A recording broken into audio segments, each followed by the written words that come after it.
What is going on, everybody? How we doing today? As usual, hope you're doing well.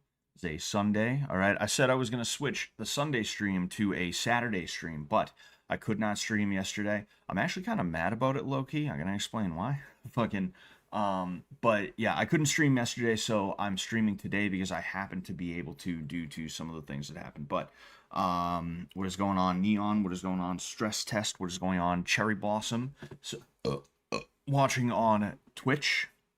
Cherry Blossom from Twitch. Yes, indeed. It's been what, like a week and a half, 2 weeks. Good to see you back, Cherry Blossom. I appreciate you. But yeah, so I went to a concert last night. It was an Onwell concert. Onwell is a Puerto Rican guy. He does reggaeton, and my wife really wanted to see him, so I was like, fuck it. We can go. I like him too, he makes good music, but I'm kind of pissed off, right? I've had a problem for a long time. By the way, let me know if the mic is fucked up. Let me know if the mic is fucked up because, as usual, I'm nervous about that. Let me know if you hear that kind of sound when I speak. But um, I had a problem for a long time. I kind of forgot how to enjoy life, right? I am the kind of guy who I am completely and totally fine with just sitting at home and doing nothing. That is the thing that I default to. I default to as much as I possibly can, right? And there's reasons for that. But I over the summer went to the beach and I realized, wait a second, the beach is fun. Doing stuff is fun. What am I doing with my life? Just sitting around. And because of that, we started going to the beach more. And I went to a Red Sox game last week. 2 weeks before that, I streamed in Boston. I just went walking around. I visited the Methadone Mile, hung around the outskirts for a minute or two. Basically, I have almost the opposite problem now, where I work 5 days a week, double shifts basically, right? I go from one job to the other pretty much.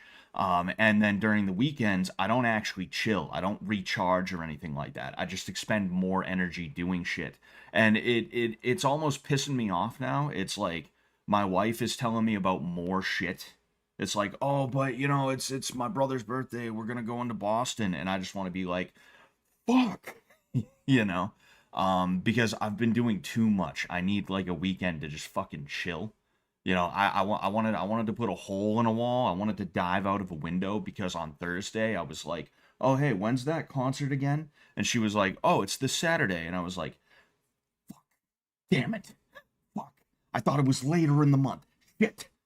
you know but like legit, I'm almost feeling overwhelmed to a point where I feel like I have to like lay down the law, which is stupid. It's like I just won't do anything in the future. It's just it's frustrating, and plus I'm not a people person. Like that's something that was happening at the here's I'm gonna let you in on something, right? I'm not someone who likes putting on shows, and a lot of people like when people put on shows for them. Like for instance, there's a song, right? I was walking through Boston. I just wanted to get home. There was a song. There is a song. It's by a Brazilian guy named Vulgo, right? And I like the song, and I've learned the lyrics, a lot of the lyrics, right? It's like dos bebida rosa, right? Like that's I'm already fucking it up. I'm already fucking it up. The bottom line is I learned the lyrics to this song, and somebody I was with in Boston wanted me to sing for them. They're like, "Oh, Scott, hey, sing it, sing it, sing it. I want to hear it. I want to hear it." And it's like, "Yo, fucking shut up and leave me alone." Like literally, like that arouses an anger in me that is like nothing else, because it's patronizing. A lot of people don't realize they're being patronizing. It was even happening last night, Another song. I like this one song. It's called La Llevo al Cielo, right? That's a Spanish song. I started learning the lyrics to that one too. My wife turns to me when it starts playing. She's like, "Oh, oh." And I literally had to be like, "Yo, just don't point it out. Just let me enjoy it. Just let me enjoy it. Please don't point it out." Because when you point it out, it's like it makes it like, "Oh, great. Now I have to Yo siempre la llevo al cielo." Haha, you like that? Conmigo quema ella cada rato. I'm singing, haha, yeah. You're getting a big thing out of this. Haha, you're getting a kick out of this, aren't you? It's like it makes me genuinely angry. I hate people, dude. And it's because people can't just be low key. They can't just leave you alone. There's some people and they don't realize it. And if you try to explain it to them, they're going to be like, what's this guy's fucking problem? There's some people out there who think everybody else only exists for their amusement, you know? And it's not always like narcissism levels in people, but a lot more people have that in them than they realize, you know? If I know my boy likes a song, I'm just going to let him enjoy the song. I'm not going to watch him enjoying the song. I'm going to be like, "Ah, cool. Yeah, my boy really likes this song. I'll vibe to it too." Haha, you know? But I started going off on something, right? I had a good time at the concert last night, though. It was a good time. I was probably the only white guy there. I was the one white boy in the building, but it was nice. It was nice, you know. Um, I would do it again. I would do it again if it came down to it. I would, but excuse me. I what was I gonna say? Later. You know, I've just been stressed, and part of the reason why I'm explaining this to you is because I want to explain to you why I wasn't streaming last night, and also what I've realized about the e-celebrity world. The e-celeb world is congregated by fucking losers, and that's why they're e-celebs, is because they have the time and the energy because they don't have anything else going on in their lives. They just, like, a lot of them started when they were teenagers where they didn't have to worry about having jobs in that way. And a lot of them kind of like, even after they were teenagers, they would grift off of someone or something, or, you know, mooch is really the word, you know. Grifting and mooching, very similar but two different things. That's legit something that I've come to realize. Like, when you look at a lot of these e-celebs, a lot of them didn't have jobs before that. A lot of them were living with like mom and dad and stuff like that, and because of that they just no-lifed the internet. And it got to a point where they started to make money off of it because they found a way to monetize that sort of lifestyle, you know. I guarantee you Aiden Ross doesn't fucking do anything, you know. Whatever he does, he has to have it on video. So like, it just ends up being a fucking it ends up being a money making venture anyway, just going to the store or something like that, you know. But other than that, like, it's like, no, like, I'm staying at home doing nothing because I have to sit in front of this camera, you know? It's a really strange thing. It's a really strange thing. Circus clown mode. The irony of you streaming, though. I mean, I think there's a difference between me and other people. For one thing, I don't have clout. For one thing, I'm a failed e-boy. I'm a failed e-boy is what I am. But also, like, I'm missing streaming days because I decide to go into Boston, or I decide to do this, or that thing came up, or other stuff like that, you know. The Sunday streams, I'm a creature of habit. I get into a routine, and that's the routine that I have, and that's part of the reason why I'm so comfortable with just hanging around and like doing nothing all the time. It is what it is. But it's because I'm waiting for that thing that I have to do in a couple of hours. So because of that, I'm just gonna chill and do my thing, right? So like, when even my streaming schedule gets disrupted, there's kind of, in the back of my head, I start grinding my teeth. You know, there's a set of teeth in the back of my head, and they just start fucking grinding. And I'm just like, you know. But anyway, sounds like a sad life to me, but you're not filming 24/7. Well, yeah, I mean, that's one of the reasons why I'm not successful. Like, there's a lot of different things involved. As someone who has been around actual successful YouTubers, right? There's a lot of luck involved, but even beyond the, like people will say there's luck involved and that it's mainly luck. It's not mainly luck. What you have to do is you have to find a niche, and you have to pursue that niche ad nauseum and beyond, you know. You have to find a certain kind of video that people want to consume, and you have to make that video, and you make it in a way that is going to be special for you. It's going to be unique to you, right? I'm not saying that it's all cookie cutter and stuff like that, but the bottom line is you have to know life a certain kind of content, whether you're a streamer or a YouTuber or anything like that. There's a reason why Brandon Buckingham, who, by the way, since I met him, has blown up in a major way. He's done so much crazy shit. There's a reason why he's always walking around the fucking hood. He's telling me stories when we met about times that like he's had issues with people in the ghetto and like they like try to jump him and shit like that. I don't think Brandon particularly wants to be around the hood like that, but he knows, okay, there is something to do here. There is a story to be told. People want to consume this kind of content. Some of these guys that I do meet are good dudes, you know. So why don't I continue to make that kind of content, you know? Guarantee none of your YouTuber buddies are as successful as Sky does Minecraft. Never heard of Sky does Minecraft. And yes, thank you very much, Neon. I would appreciate if anybody would like this stream. If anybody here would like this stream, writing this here before Iran invades Kentucky. Don't worry. We'll stick up for Kentucky. They can have California, but not Kentucky. How dare the patronize a black Ukrainian queer woman? I'm confused by what that even means, Gordon. Mr. St. Clair Squigglestein. Anyway, sorry, just looking around right now. Is this the lady who was murdered on the train? Yes, we are going to be talking about that woman, Iryna. I would assume what it is. I just wanted to, before we jumped into it, I wanted to talk a little bit, you know? Oh, excuse me. Talk a little bit about what's going on, you know? Let's look around here.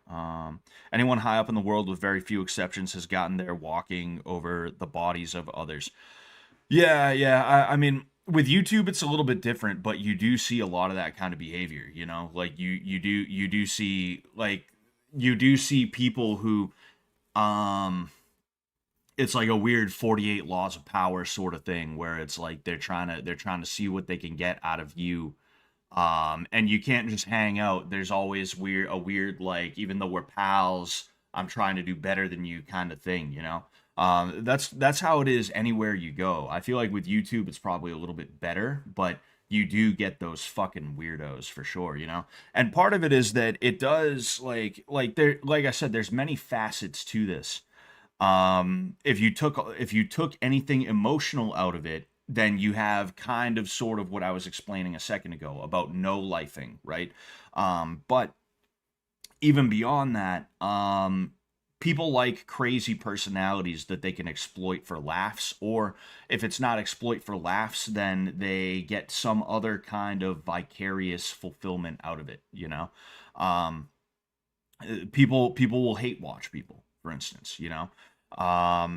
There is a piece of it that is personality based, and if you are too respectable of a person, you will not be watched, and you might even not be liked very much. And that's the story with me and Fish Tank. Is I didn't go in there like I was just me, you know.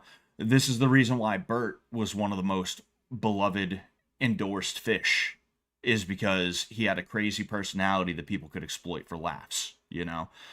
Anybody who went in there who had some kind of personality trait that is maladaptive, they were very well liked, you know? Even Josie, for instance, people loved the stimming. If you do that kind of shit in public, people are going to be like, what the fuck is this person doing? What is their problem? You know, that's the kind of thing that's going to happen. But if you're like me, you're able to just kind of go in public and not act a fool. And I'm not making fun of Josie at all in any way. I love Josie. I haven't talked to her in a long time, but you know, I love her. I got the fucking it's somewhere around here. Yes. Yes. Oh, it's still right here. What the fuck is this? One of the stickers from the collection. One of the stickers from my sticker collection fell down. But I love Josie, but I'm just saying, like, damn. Jeez Louise. I love Josie, right? And I don't hate Bert. I'm just saying that, like, there is a reason why they did as well as they did in the fish tank sphere. It's because there was a personality trait that is considered to be maladaptive. It's weird. It's out there. And people latched onto it either in a positive or a negative way, you know?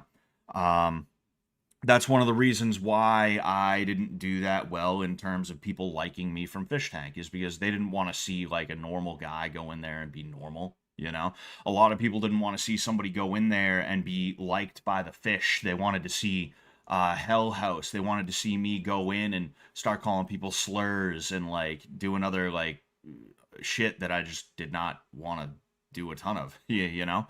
Um, some people have no personality outside of being the best. They only received love for their achievements. If you're not first, you're last. Oh yeah, 100%, you know.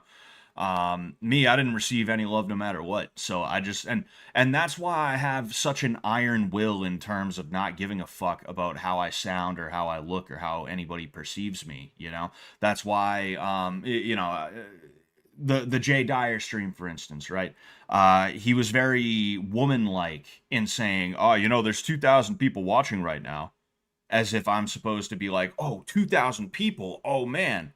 Oh, dude. I guess that means you're right." No, I could give a fuck what 2,000 people think of me. Fuck them. Fuck all of them. You know, I got 11 people watching. I couldn't care less what 11 people think of me. You know, um, there was a point in my life where I realized that if I gave that much of a shit about what people thought, I was just going to continue chasing something that I wasn't going to get in the first place. You know, I told you guys not to trauma dump, but I told you guys a couple of streams back about my upbringing, how I made my entrance into this world, if you will. And I realized that like, hey, I'm never gonna get the love that I want from my parents. I'm never gonna get the love or understanding that I need from the school system, from friends, from even girlfriends and shit like that. So if I'm not gonna get that from other people, I'm just gonna do it myself. I'm gonna love myself, you know? As basic bitch Instagram as that sounds, I actually mean it in a real way, you know? And that's where, again, that iron will comes from. That just willingness to say whatever I feel like I want to fucking say and not care if somebody takes it the wrong way or the right way or anything like that, you know? Um, they wanted to see freakouts. I remember when Wecking Ball faked that freakout on camera. It was so obvious to me that he'd asked Sam or someone for advice on how to go viral. He was just too wholesome. He seems like a cool guy. Yeah, I never met Weck. That was one of the guys that I really did want to meet. But you know, I guess he kind of just fell off the radar. Before I met Sam, so because of that, he wasn't doing anything like that. But I don't know. I guess now he's back in public or something because he was on Fish Tank. Wex seems like he's probably a cool guy, you know. Some people have. Oh, geez, I'm reading that. Skada's Minecraft is the realest that there ever was. I'll bet he is. I'll bet he is. Um, uh, the the streets love you, Scott. Well, thank you very much, Stress Test. I love the streets. I love these streets. Um, but yeah, like one thing I realized, even though it pains me and sometimes I forget, the world is full of broken people. The world is full of maladapted, excuse me, people. Um, it's full of really messy, mindless, careless um excuses of a person, you know. This is one of the reasons why I really started to resonate with Christianity, was when I started to understand that like all of humanity, myself included, is sinful. We are not good. The only good there is Christ, you know. But uh I came to terms with that. And like I said, sometimes I forget, you know, I'm not perfect myself in terms of like even remembering that we're all fucked up. But um you know, it's just shitty. And if you look for perfection, if you even look for good anywhere, you're gonna be disappointed, you know.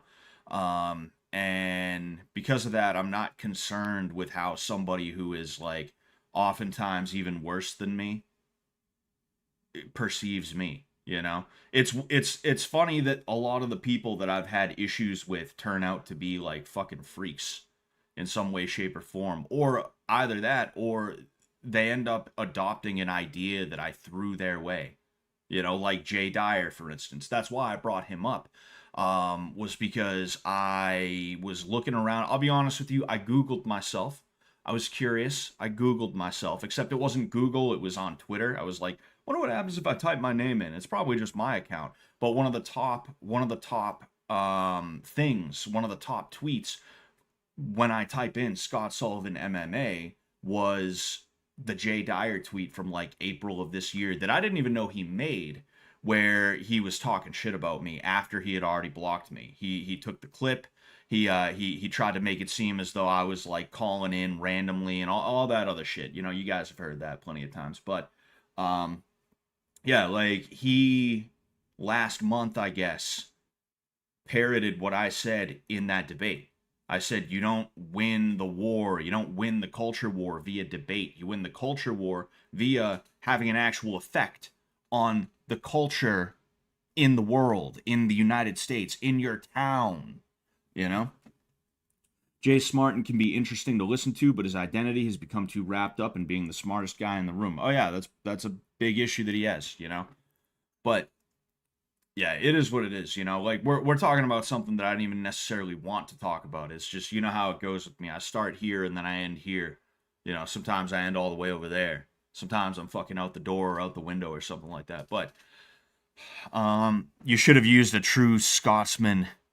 You should have used a true Scotsman against Jay Dyer. That would have been a good idea, smart moron. That would have been a good idea. Jay just turns into a bobblehead, pretty much. I don't want to do too much talking about Jay Dyer though. You know, I used him as an example because the situation with him where he tried to use womanly shaming tactics on me was a very good example of how it doesn't matter to me. I'll be the guy who everyone in the room is looking at like, you know. I'll be the guy that the random you remember hold on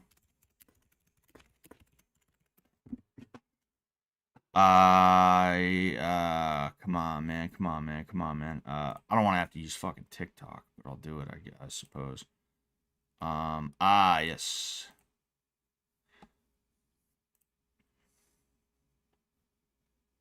like when I went to his bedroom to say goodnight, and he was crying because of the abuse that he was enduring. Why can't I turn it up? Then why did you stay in Mexico?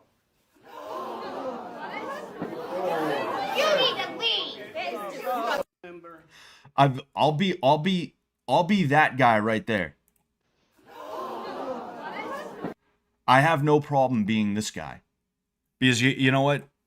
Everybody hates that guy until a situation. Here's the thumbnail for this. But everybody hates that guy until a situation like this starts happening. Until these things start happening, and then everyone's like, "What are we gonna do? What are we gonna do?" Oh, it's dumb, you know. Everybody hates an autistic dude until a job needs to get done, until it's time for work to actually get done at the company, and then all of a sudden they're like, "Oh man, wow, I'm so glad we got that guy around," you know. And do they actually appreciate him from then on? Do they learn the lesson? No. Like I said, people are trash. People are fucking shit, you know. He definitely expected you to crash out. Oh yeah, he thought, oh, he's an MMA guy. That must mean he's stupid, you know? It's that classic fallacy that a lot of people who are not good with their body fall into, where they're like, well, I mean, you know, he might be good with his body, but me, I'm a mind bender. And that's right. I read a book once. I'm smarter than him. That's what it is. You can't lift weights and then read books. That's not how it works. You can either lift weights or you can read books. That's it. And me, I'm reading books so I can run circles mentally around that guy. They call me the mental circle. They call me they call me the circle because that's what I run around people mentally with my mind, because I read a book. I read Nietzsche. Have you ever read Nietzsche? Yeah, probably not. You spent all your time in the weight room. It's like, fuck, man. People are so stupid. They don't even know how stupid they are. And then they see someone who's actually intelligent, who has a modicum of intelligence, and they simply cannot grasp. They cannot understand it. They have no clue. So instead of being like, oh, I don't know, maybe I should give him a shot and learning something, their response is to be like, nah, that guy's just dumb. It's like, yeah, all right, man. Okay. All right, keep running into that wall head first. You're either going to break your neck or you're going to have a breakthrough. My money's on the broken neck. Excuse me, but I'll defeat him with my telekinesis. I read a book and now I can move things with my mind. I have to use my arm to do it, but my mind is telling my arm to pick it up. So I would trade every pock on earth for a woman that pretty. Yeah, she is very, very attractive. Very attractive. Might not be an MMA guy thing. He thinks everyone else is stupid. He literally, fuck it. I'll show you the.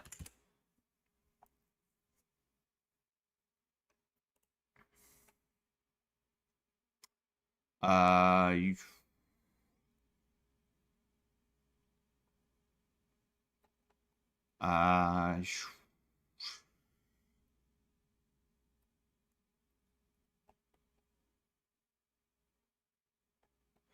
I don't want to. Oh no, you know it was probably.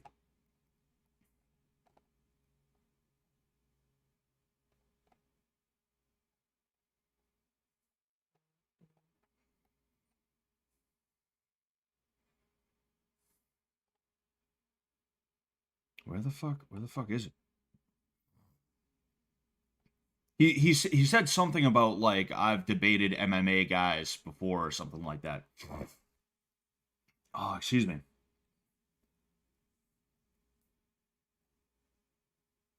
Oh yes. I've dealt with plenty. You know what? Fuck it.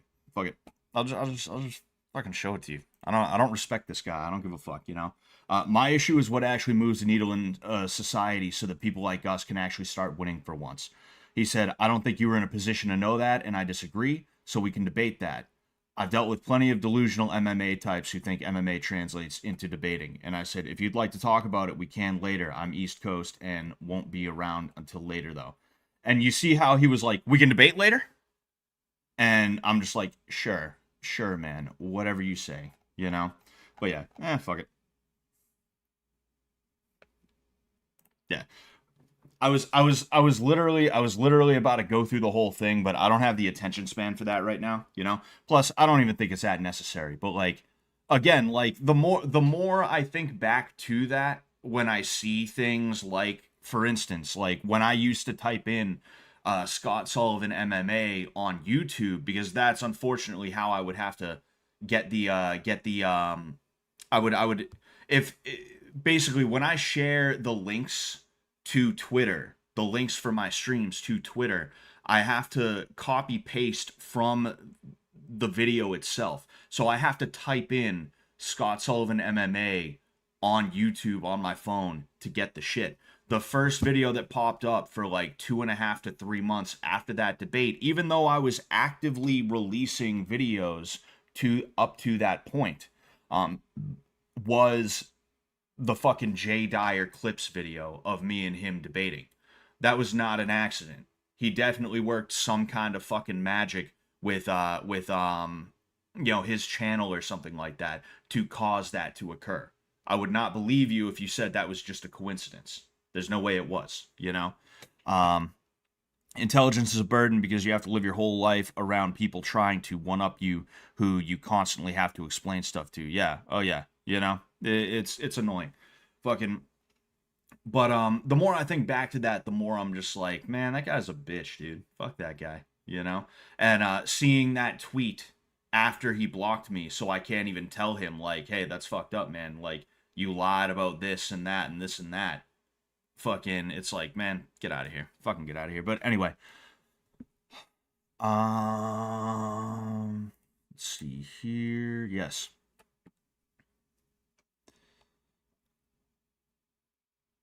Sorry, just looking around. So, I wanna pivot into what I actually was planning on talking about, right? It's not like I wanted to start with this necessarily, but I figured, fuck it. We'll talk about whatever, we'll do our little thing where we just shoot the shit, and then we'll talk about what I wanted to speak about. And I think a good segue into that is Smart Moron saying the Train Guy, Carmelo Anthony, and Raja Jackson as an NWO style faction. Ah, yes. I don't even know his name, and you know what? I don't think that's a bad thing, but I don't know if it's a good thing either. I think it's something that when something like this situation, right? Horror video of Ukrainian refugee Iryna Zarutska, her slaughter on Charlotte train is met with deafening silence from Democrat leaders, says the media. This is the New York Post. So when it comes to something like this, people will talk a lot about, like, remember the victims, the victims are more important than the perpetrators and all this other stuff, right? That's something that, especially when certain things like certain shootings started taking place, certain very high profile mass casualty events via gunfire started taking place, a lot of people started saying that, and I understand the thought process behind it, and I don't have an issue with it necessarily, but I think it is also important to remember the person who did it, because honestly, I don't know who the hell this guy is. I don't even know his name, I forget what his name was.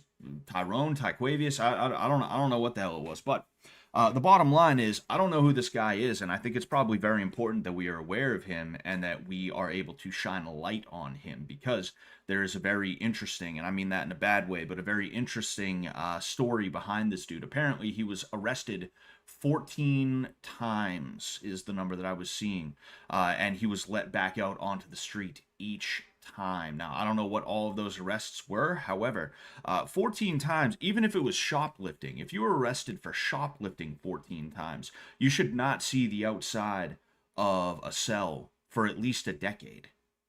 14 times you've been caught shoplifting. You've been arrested, tried, convicted 14 times, I would assume. Regardless, this is somebody who should not have been out on the streets. People say that it was a mental health thing, and that is a very convenient excuse, and you're seeing that more and more nowadays to justify things. I can remember there was a guy who apparently pissed on, it was either a veterans statue, like a veterans memorial statue, or it was a statue of the Virgin Mary in a cemetery in my hometown. And I remember the police talking about, there was a man, he was having a mental breakdown. There was a mental health crisis going on where a man was peeing on the statue. The police came and we got him the necessary treatment that he needed. No arrest, no trying, no convicting, no nothing. Just, yeah, we put him in the hospital for a little while, and eventually the hospital discharged him. That dude pissed on a statue that, again, was either for veterans or it was a religious statue. He was defacing it. You don't just let a guy get away with that. That's not just drop him off the ER and they'll run a psych eval on him, and then when they're like, well, I mean, he's not dangerous, he's just weird, they fucking let him go. Because that's the type of shit stuff. That's the type of stuff that happens, right? You're going to see more and more, and we have been seeing it for years, but you're going to continue to see situations like this where somebody who belongs behind bars is labeled as just a mental health crisis, someone who is in need of mental health services and stuff like that, who, honestly, when you see this guy, I don't see anything wrong with him. I got to be honest with you. He looks like he knows where he's at. He looks like he knows what he's doing. He doesn't look particularly disturbed or anything like that. He looks pretty calm here. Even if he had some kind of weird issue, he's not criminally insane. He is clearly fit to stand trial. But here we are now, If it was a white guy, we all know that this dude would have been locked up a long time ago. It wouldn't have happened. And not just because white people don't do that kind of thing, but because he would not have been let back out on the street. We all know. We all know, you know. But there's a bunch of different things that I want to say about this. Obviously, it is an unspeakable crime. This woman is now dead. I actually wasn't sure if she was dead when I first saw this because nobody actually said anything about it. Nobody mentioned anything about whether she was alive or dead. She did get stabbed in the neck. This is the moment just before that. Um, we're at a crossroads as a society here. Now, people say the crime rate is down. For one thing, I don't believe that. I think it's bullshit. I think somebody somewhere is lying, whether it is an outright lie where you can go and you can verify that no, crime is actually up, or if it's lying via omission of statistics, i.e., somebody assaults somebody and the police don't report it, or it doesn't get reported to the police, or it gets reported to the police, but the person whose job it is to report statistics decides, we're going to leave this one out. We're going to leave these ones out. Regardless, I don't believe you when you say crime is down. My entire life, I have watched the environment around me get worse and worse, and it has only gotten worse. It has never gotten better under any circumstances at any time. But even if it was true, I believe what happened, and again, being very generous to say, well, I mean, what if it is true? If it is true, I believe what is going on is the crime was concentrated in the inner city, in the ghetto. In the ghetto, that's where the crime was. And because of what I like to call urban chase, you're seeing people from the ghetto. They get houses on Section 8. They get government subsidized housing in suburbs, in places that are outside of the inner cities where all of that crime was. And these people, instead of leaving the crime behind, they simply take the crime with them. This is how the Crips started. There was a small group of dudes, they formed the Crips, and they would do their thing. Eventually, some guy gets kicked out of one high school, so he has to go to another high school. And instead of that one Crip who went to that new high school saying, well, I'm out of that high school, I don't have to be a Crip anymore, he brought Crippin to that new high school, and he started his own little faction within that high school of Crips. And now we see what happened with the Bloods and the Crips, where they are literally worldwide now. You can go to other nations, and there's dudes that are repping that South Central Los Angeles street gang, right? I believe that that is essentially the situation that is occurring if it was not just a situation where people were lying in the first place. Now, we are at a crossroads because of that kind of situation. I'm not going to sit here and bring race into it, even though it obviously is a race thing, because I think that even though there is something to be said about it, there's people who can say a lot more than I probably can and will, and they can say it a lot better than I can and will. The bottom line is, when you go out into the world, you are in a lot more danger than you may realize. The odds of something like this happening to you are low, but they are never zero. And you have to understand that, and you have to make changes to your actions, to the way that you behave in public. This isn't a situation where I'm talking like the wannabe dirtbag left guys who are like, what, you're afraid of the city? Dude, when somebody's jacking off in the subway, just look down and they hope they don't come on you.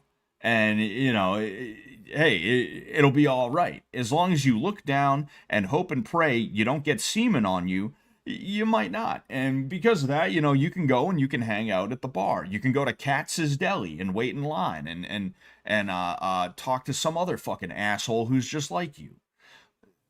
That's not what I mean. That's not what I want you to take this as. Please do not take this as like a cowardice thing, because that's what that is. It's cowardice, and it's the worst kind of cowardice, because at least a coward who runs away is away from the situation, and you don't have to deal with them anymore. The worst kind of coward is the person who is afraid, and they don't want to do anything to fix the problem, but they want to stand there and they want to get in the way of you. They want to still ride the train. They still want to be around it, and they want to act like it's not that big of a deal.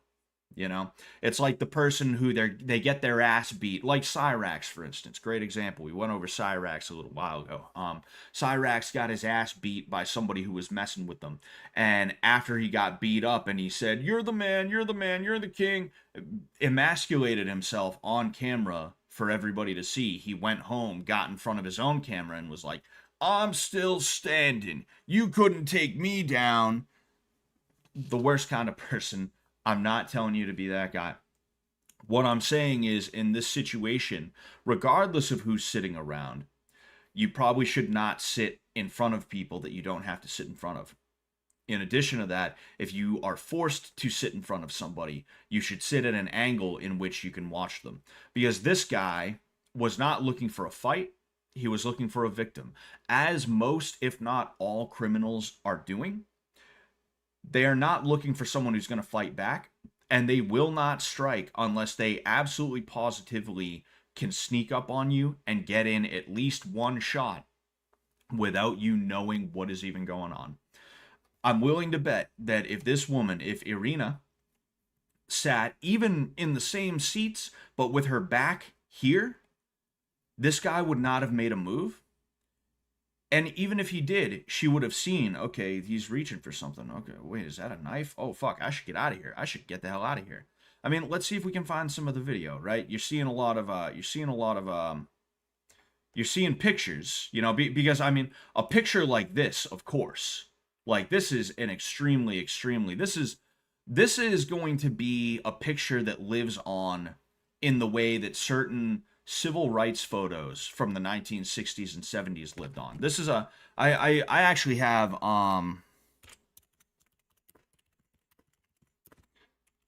another one that I'll show you, a good video that I'll show you, not a video, a picture, right?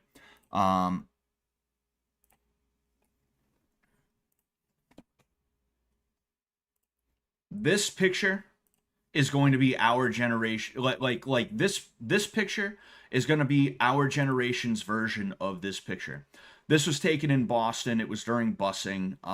This was apparently, I hadn't seen it until a couple of years ago. This was apparently a very, very big, very famous picture. It was called The Soiling of Old Glory or something like that. This was a picture that was taken during the civil rights era. I know exactly where this is. I could take you there right now and stand in the spot that this was taken, right? This was a very prolific picture. This is going to be our version of that picture right there. But let's see if we can find, let's see media. Of course, it's going to be all pictures, I guarantee you. It's going to be all pictures. If it even loads. Thanks, Elon. You did a great job. You did a great fucking job. All right, here we go. So, I want to see this guy, right? So, he takes a look. He kind of chills for a second. You see he's still kind of watching a little bit. He's watching. I don't want that to... There we go.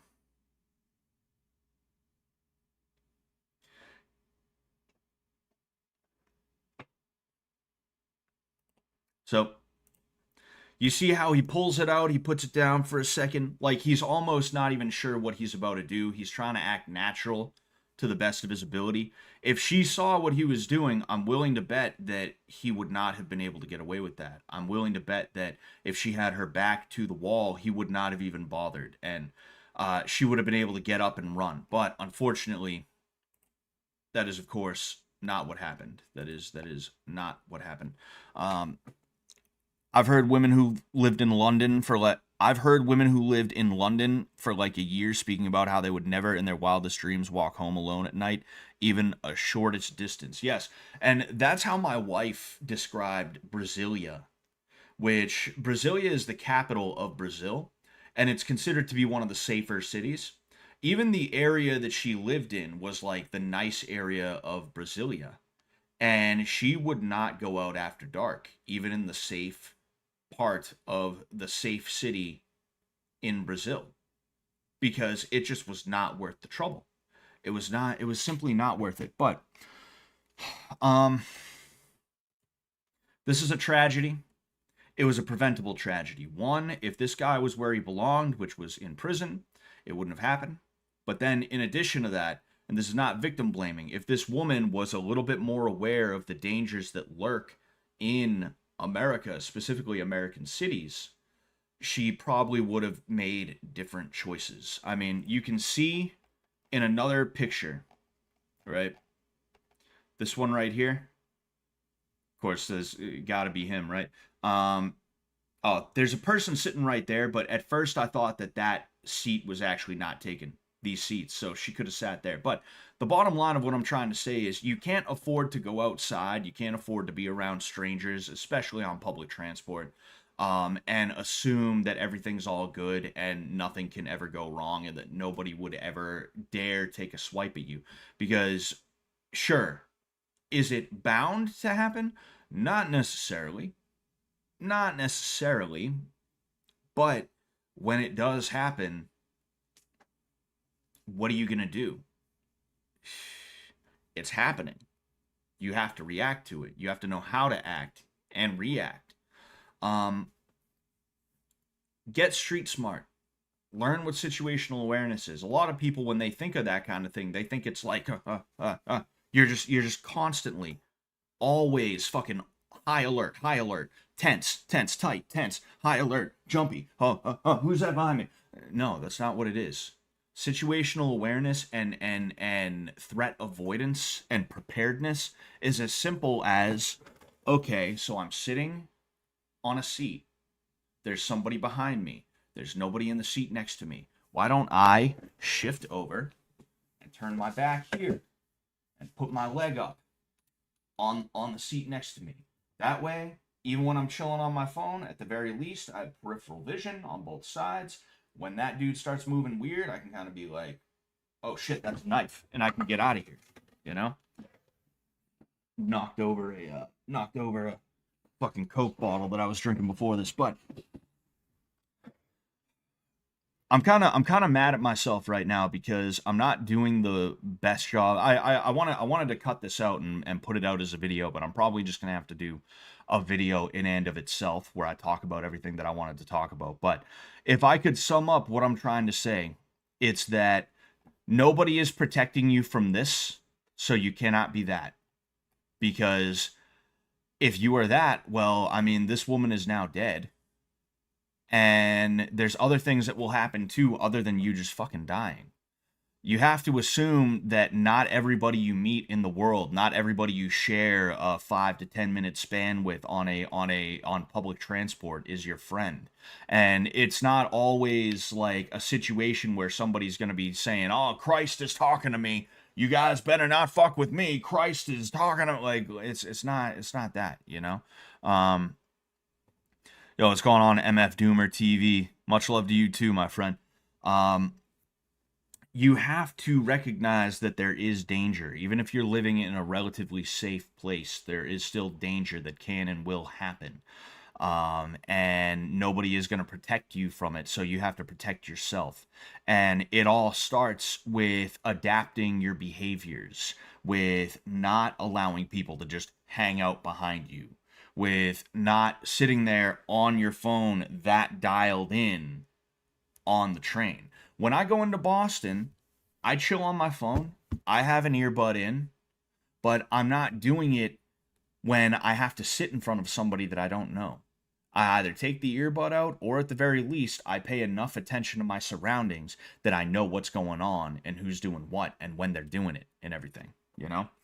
No cost in terms of human life is too much for the globalists. Exactly, Frozen Joe. Exactly. You know, God rest that poor woman. Indeed. I want to make a more succinct video about this, so I'm gonna have to do that. I'll probably do that later tonight. You know, that's probably how it's gonna go. But oh yeah, one sec.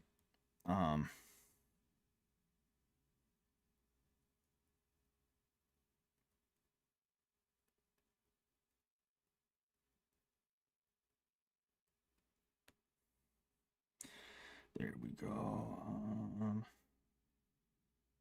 Sorry, just checking something.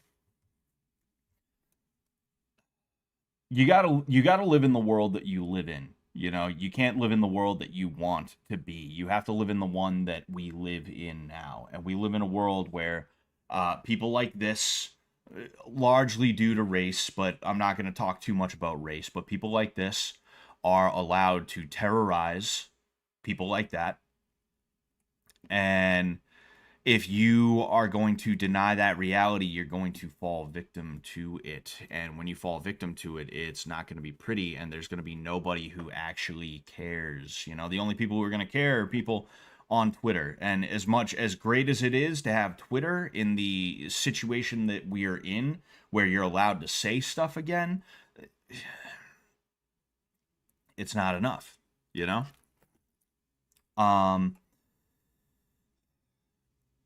If the police are not going to protect you, you have to protect you. And that means you have to be ready to fight.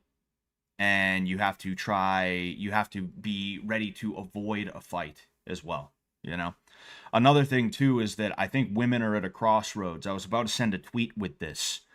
I think women are at a crossroads where they're going to have to choose between either complete and total freedom, where, yeah, sure, they get to walk home at night drunk, alone, or with like one of their friends who is a complete sissy, who the second something happens they piss themselves, you know, or they can be protected from the kind of guy that would try and follow them home and hurt them when they do that sort of thing. But that means they have to listen to men. If there's one thing women absolutely positively do not like to do, it's listen to men. Women think they're in charge.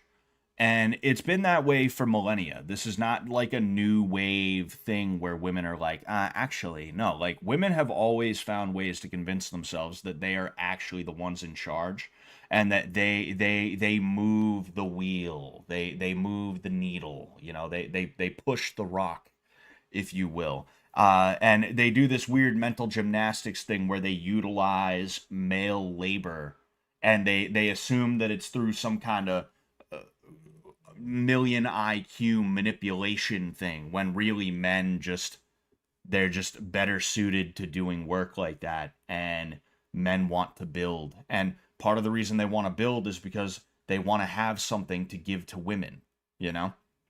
But women have never liked listening to men, even in times where it was kind of understood, like, look, you need to listen to your husband. It wasn't like, okay, I'll listen to my husband. It was, fine, I'll listen to my husband. That's just the way it is, you know? The most trad woman you think you have ever met is probably the fucking worst at that. She's probably the absolute... She's terrible at it. She is the absolute worst at listening to men. And women are at a crossroads where they can either continue to have things like this happen to them, or they can listen to men. And when a man says, yo, you need to stop doing that, they can stop doing that. When a man says, hey, start doing this, they can start doing this. When a man says, no, you're not going to walk home drunk with your friend alone, they can not walk home drunk with their friend alone. They can do whatever the man says. It is it is insane. Like, again, this is another point that, like, I want to try to make succinctly, and I'm doing a slightly better job, but I'm not doing as good of a job as I want to. But, like, it is insane trying to get a woman to listen to what you want her to do at anywhere ever, you know? It's a constant thing where it's like, hey, we're gonna go left. Are you sure? But, like, why don't we go right? I mean, wouldn't you rather, like, wait a minute? Whenever you open your mouth, a woman cannot just shut hers. There's always got to be some kind of about it, right? And this is part of the reason why this happens. I'm not saying this woman in particular is that way. I'm taking this and I'm projecting it onto the world, right? Women are just not good listeners, and because of that, they put themselves in risky situations where they make bad decisions and they end up getting hurt for it. And we're at a point now where women are at a crossroads where you can either have that quote unquote freedom to put yourself in situations where you get fucking stabbed to death, Because no matter what you say, bad people are not going to stop being bad. It's in the name. They're bad. That is what it is. You can't stop them from being bad. You can only stop them from doing a bad thing and cordon them off from society in what we call prison. But they can either have that or they can sacrifice a percent of the quote unquote freedom that they think they have, and they can be that much more protected because they'll be listening to whatever man is in their life saying, hey, no, no, no, no, no, no, no. No, we're not doing it that way. We're going to do it this way. Whoa, whoa, hey, hey, hey, hey. Stop. Stop. No, we're doing it this way. We're going to go here right now. That is what we're going to do. We're not doing it this way. I don't care what way you want it done. This is the way it's going to get done. It's one of the two. It's one of the two, you know?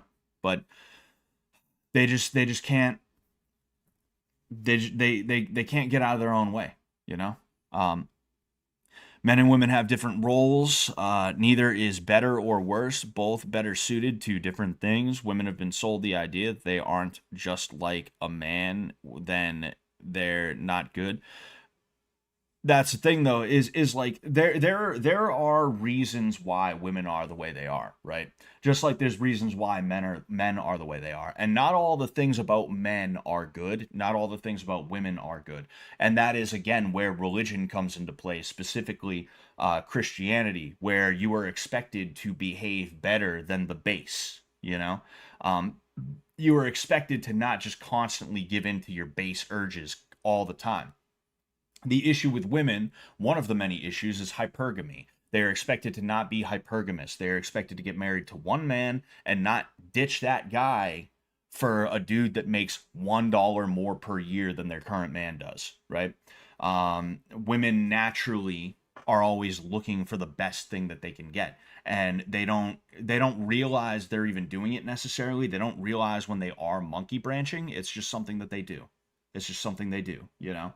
But one of the things men are a little bit more prone to is physical violence, right? That's something that men have to learn is not acceptable, and we don't just do that to each other. Just as examples of things that men and women both have to be able to get over. But if I'm being completely and totally honest with you, I think that men are the more capable species. You know, I think we're more capable. We have more agency. We are able to do more in the world and with the world compared to women. And a lot of that comes down to these differences between us, including intellectual differences, including differences in our thought processes. Have you ever tried, like, for instance, right? Man, have you ever tried to do anything with a woman that is like sort of important? Have you like car crash, right? Your girl gets into a car crash. Have you noticed how much they panic, even if they're not like, oh my god, what am I gonna do? Excuse me. Even if they're not flipping the fuck out, they're silently just brooding. It's just, oh my god, what was like that's what's going on inside their head. It's just like a boiling pot, and it's so close to boiling over, and when it boils over they make a rash decision or they burden you with something. Like I'll be honest with you, I'm taking fucking pictures of my wife's car, right? I'm taking pictures of my wife's car to send to Geico to be like, hey, here's the crash, here's what we're working on. I'm just trying to take care of this. I didn't get into the fucking crash. My wife didn't even get into the crash. She got crashed into. It wasn't her fault. And she's fucking sitting here like she doesn't know what to do in the situation. She had to call me to show up. It's all women. None of them know what to do in the situation. They're all just on their own. Like you can just see in their eyes. They're like zoned out. They don't know what they're doing. They don't know how to do it. They're just fucking sitting there, dude. And it's like, wow. Holy fuck, man. Like, to be a man in a situation like that, that's why that tweet of mine went viral. It's because everybody knows, like, women, when it comes to a tense situation, you don't want them within a million miles of you because they're just going to make it worse. And when you're like, yo, stop, stop it, dude, fucking stop, man. You gotta knock it off. Quit trying to make choices. Quit trying to tell me what should be done. Quit asking me questions that don't help out at all. Oh, but like, is our insurance gonna go up? Oh, quit asking me shit like that. Stay quiet. Let me handle this for you. Just be ready to do what I ask you to do. Other than that, just sit there and look pretty. That's all you gotta do. But they can't do that because in their head, it's just it's like a fucking washing machine, dude. It's a washing machine set to agitate, you know? And it is the fucking craziest shit, dude, you know? And it's like I don't think men and women are equal, they're just different. Nothing backs that up. They're different, and women play an extremely important role. And I don't think they're just baby makers or anything like that. But to say that men and women are the same, but are equal, but they're just different, and what a man can do, a woman can't, vice versa. No, no, no, no, no, no. Any tense situation, any situation that's do or die, you want a man with you. You don't want a woman with you. It's just the fact of the matter, you know? And like to bring that back to what I'm talking about, it's like women are naturally more impulsive. They're naturally more standoffish when you need agreeability, when you need agreeableness. When you need them to be standoffish, they're agreeable. When you need them to be agreeable, they're standoffish. And it's like, fuck, man. It's just all out of whack. All out of fucking whack. It's insane, you know? And that's what leads to situations like this. Again, I'm not saying this situation in particular, right? But there's so many spots that women end up in that it's not like Bowser kicked in the door of the castle and dragged them off. They went to Bowser's castle and they were hanging around outside like, boy, I sure hope nothing goes wrong. I hope Bowser doesn't get me. Oh, oh, oh, oh, ah. And then when you're going to rescue them, when you throw on your red hat and your fucking overalls and shit like that, and you're like, it's a me. When you go to rescue them, fucking when you go to do that, the whole time you're trying to rescue them, they're like, well, I mean, wouldn't you rather go that way? But I mean, what are we gonna do? But what if Bowser's down that hallway though? Why don't we just go this way? But can't you do this? But can we do that? But like, what if there's a fucking Koopa or whatever they call him? I'm not a big Mario dude, right? But like, it is crazy, and this is why women were told, yo, just fucking cook dinner, man. Just get dinner started. I'm gonna go here. I'm gonna take care of this. Just get dinner started. All right. What are we having for dinner tonight? Soup. Nice. Get that started. Get on that. I'll be back in a bit. All right. It's all good. It's all good. All right. I love you. I'm heading out. I'm gonna take care of that. Just please have dinner ready when I get home. That's why. That's why.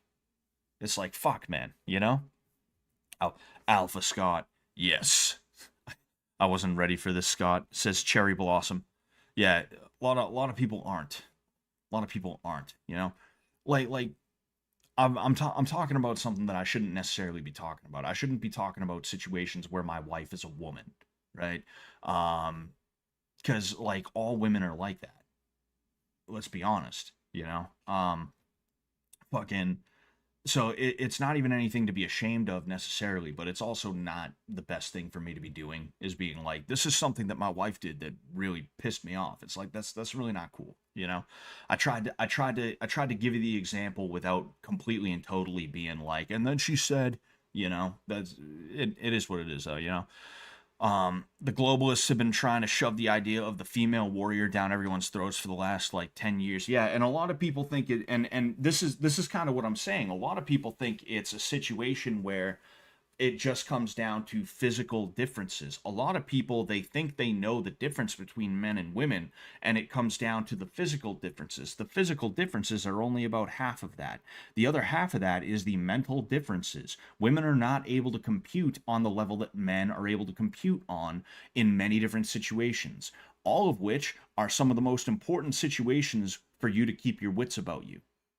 After a tragedy, when there's something going on and you need to get the fuck out of there, or you need to get the fuck in there, it's a situation where women simply panic, and it's scientifically provable. There's a concept known as the zone. The Japanese used to call it mushin, right? No mind is what it meant. It is basically, you know that flow state. You're playing a sport, you're doing a martial art, you're doing something where you don't have to think about anything. You are completely and totally, you're locked in. That's what it is. You're locked in. Men have the ability to lock in because when we get hit with adrenaline, it mixes with cortisol. That is what creates the zone. That is what creates being locked in. That's what being locked in is. Chemically in your brain, when testosterone mixes with cortisol, cortisol is the stress hormone, you get that locked in sort of state. Women don't have testosterone. All they have is cortisol. Or they don't have that much testosterone. They have like a minuscule amount of it. All they have is cortisol. So when cortisol, the stress hormone, hits them, they don't go into a flow state. They just get fucking stressed. They just get stressed. They have a mental breakdown. It's not their fault. It's all good. It is what it is. It's not their fault at all. But that's the way it is. I know somebody who they've done martial arts for over a decade. They have gun permits. They have guns. I think they might even have the tax stamp or whatever they call that for automatic weapons. At one point they told me that they were legally allowed to have automatic weapons. They also have dogs. And not like Shih Tzu, like pit bulls. They breed pit bulls. This is somebody who on paper has no reason to be afraid of fucking anything. But what happens the very second this person feels any kind of nervous? She calls a man. Because she doesn't have the testosterone to deal with a stressful situation. Even though, very good martial artist, gun owner, multiple dogs, she still is like, oh fuck, oh fuck, oh fuck, oh fuck. Hello, Mr. Man, get over here. Like it's insane to see that. It's crazy to see it, you know?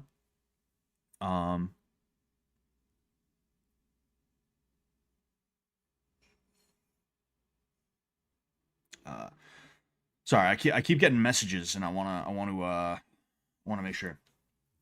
It's just it's frustrating to see. This is not like it's not a hateful thing. It's not like a like obviously it's not an incel thing. My fucking wife is right out there, right? Um if anything, it's a frustration and a care thing. It's like I care, therefore I am frustrated, and I don't want to see people get hurt, especially not women. And because of that, it's like I said, we're at a crossroads where they have to choose between either having the ability to do that kind of shit where they're like, oh my God, I'm so drunk. I mean, I think I'll go home. Nah, I don't need an Uber. I'll walk home. It's only like a 5 mile walk. Oh, yeah, I'm gonna have to go through the bad part of town, but it's fine. It's fine. I'm sure I'll be fine. They have to choose between having the ability to go out alone, get that drunk, and then do that type of shit, or being safe and listening to their fucking man. It's one of the two. You can either keep getting killed, or you can do the impossible, which is listen to a man and admit that maybe he's right. Maybe he's got a fucking point, you know? It's insane. I do work projects with a woman. She always wants to derail the project to do a therapy session with everyone on the team. Terrible for productivity, but everyone loves her. It's called the Women Are Wonderful effect. 3 words that describe women: cool, calm, and collected, especially in high-stress situations. Exactly. Fucking exactly, you know? I found it's just easier to be alone. I've accepted that I'm going to die alone. Yeah, I mean, it definitely is easier to be alone. I love my wife and I'm glad she and I got married, you know. But like there are times where I think, well, you know, if I was alone, I wouldn't have to worry about this thing. But that's not like a longing thing. I'm not like, oh, why did I get married? It's just like it's just objective. Like it would be a lot easier for me to not have my shit touched, which is a pet peeve of mine that I deal with in this house. Literally everybody in this house thinks it's cool when they see like keys on the kitchen table to be like, wonder what those are doing here, and then put them somewhere else. You know, like fucking it's so fucking stupid. Like it would be a lot easier to not deal with that if I was single, if I was living alone. But I love my wife enough as to where, okay, fine, whatever, I'll put up with it from time to time. When it happens, I'll just get really mad about it and I'll be like, don't fucking touch my shit. I'll let them know, you know? That's the trade off. If they're going to touch my shit, I'm going to let them know, don't touch my shit. And I'm not going to be that nice about it. I'm going to be a little bit of an asshole about it because it's always happening. My shit is always getting touched. It's not in their way. They're just like, whatever, you know? It's like, fuck. You can legally make whatever else, though, I believe, except explosives. Damn, that's crazy. No stamp for automatics. Well, I mean, tell that to the guys get arrested for it.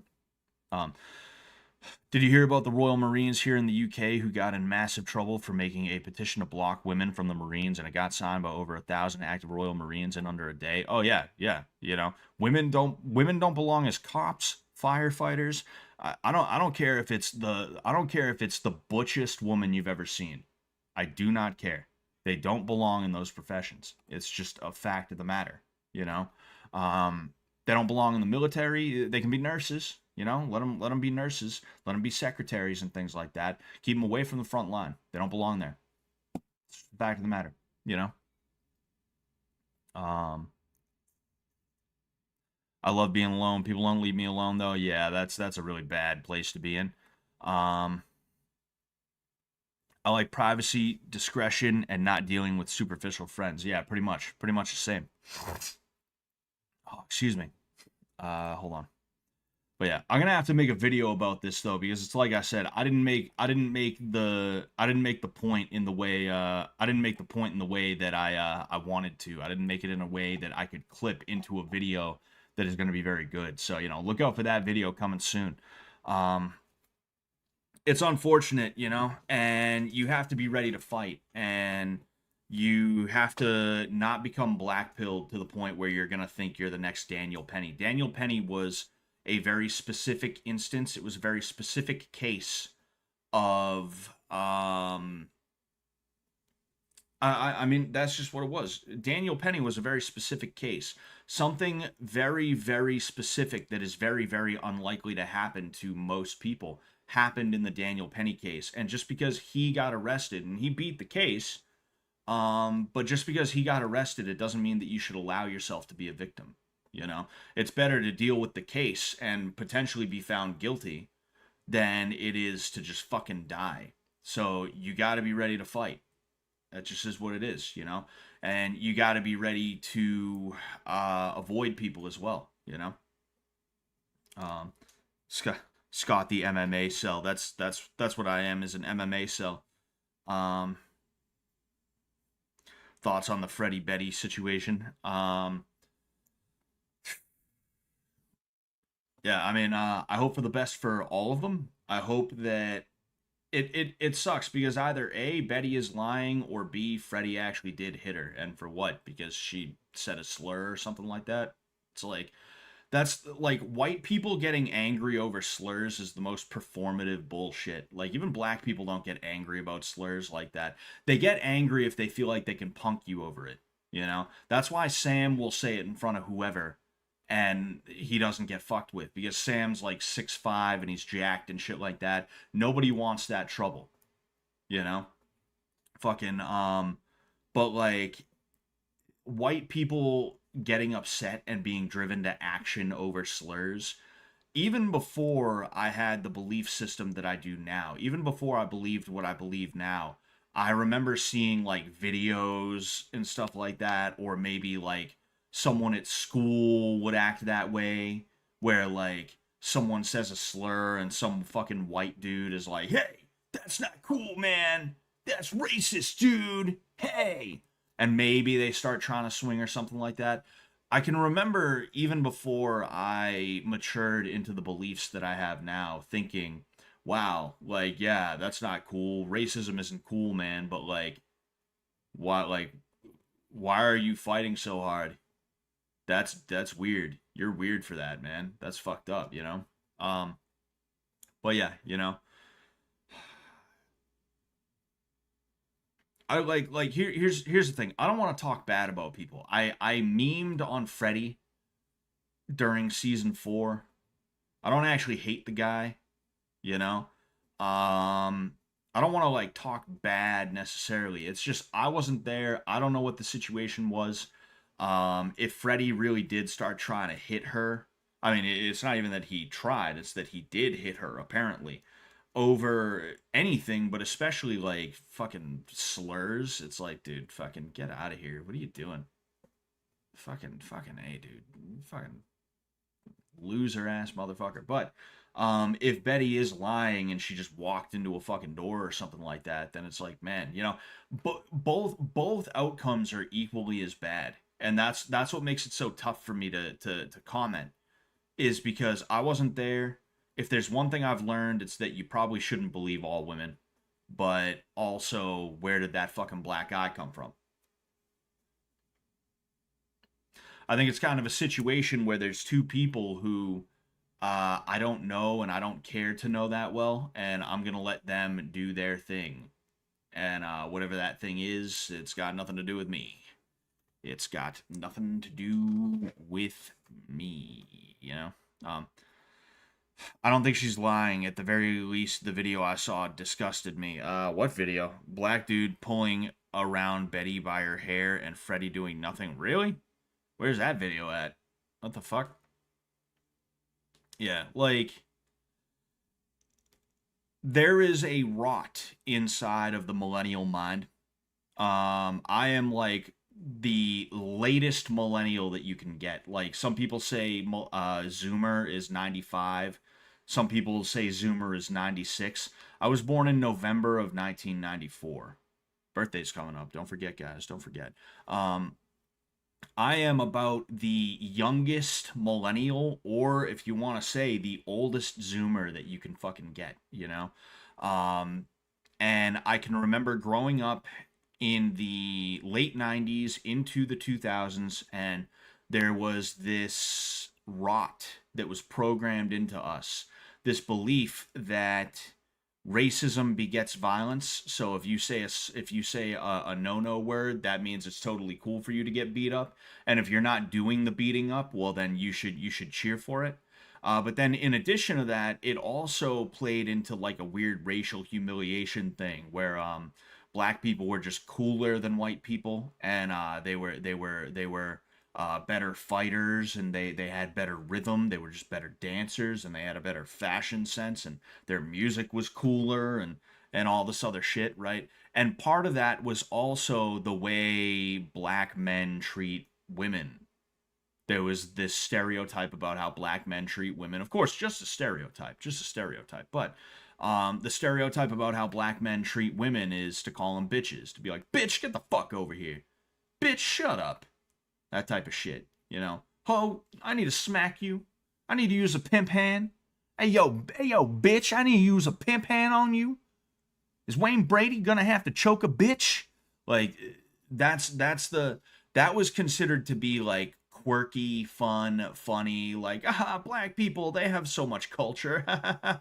It was considered to be that way. So it is not surprising to me at all if a 36-year-old white dude who hangs around a bunch of black dudes has that kind of weird, like, minstrel view of black people. And if his friends also didn't pick up on that, because that was pop culture back when they were growing up during their formative years. And because of that, they think it's cool to start, like, grabbing bitches by the hair and shit like that, you know? Wouldn't surprise me, you know? I'm an early Zoomer in '99. Ah, yes. Ah, yes.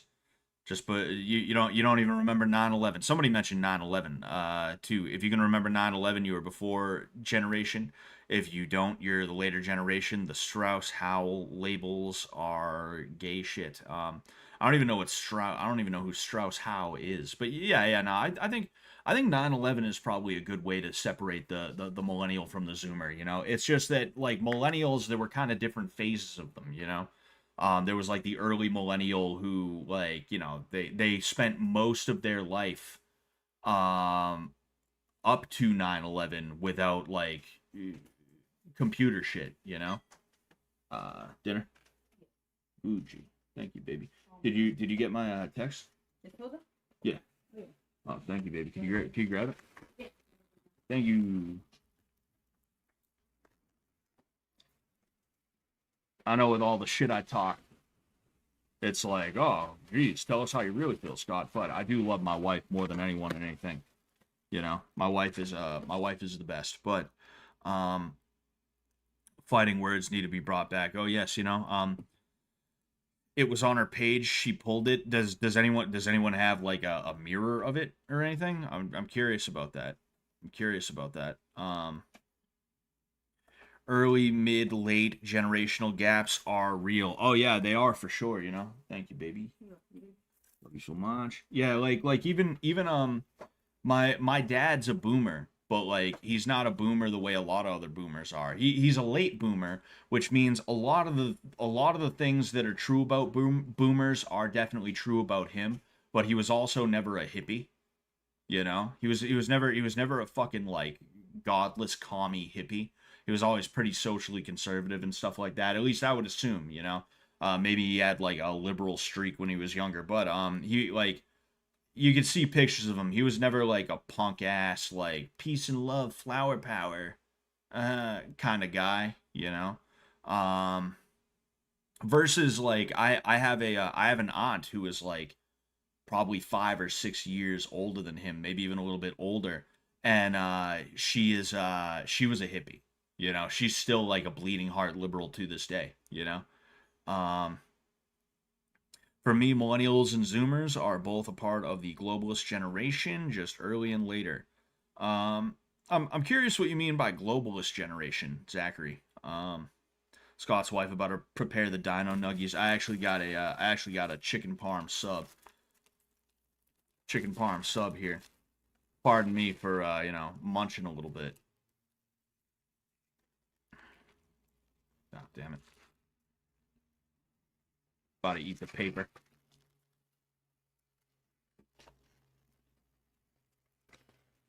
It's not the best I've ever had, but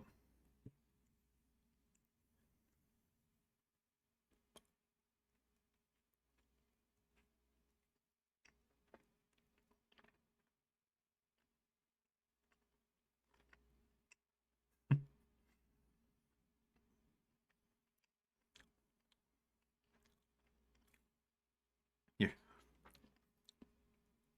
you're telling me there's a burger element to this?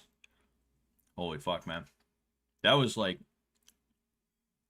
it's so hard to explain what is even wrong with that video.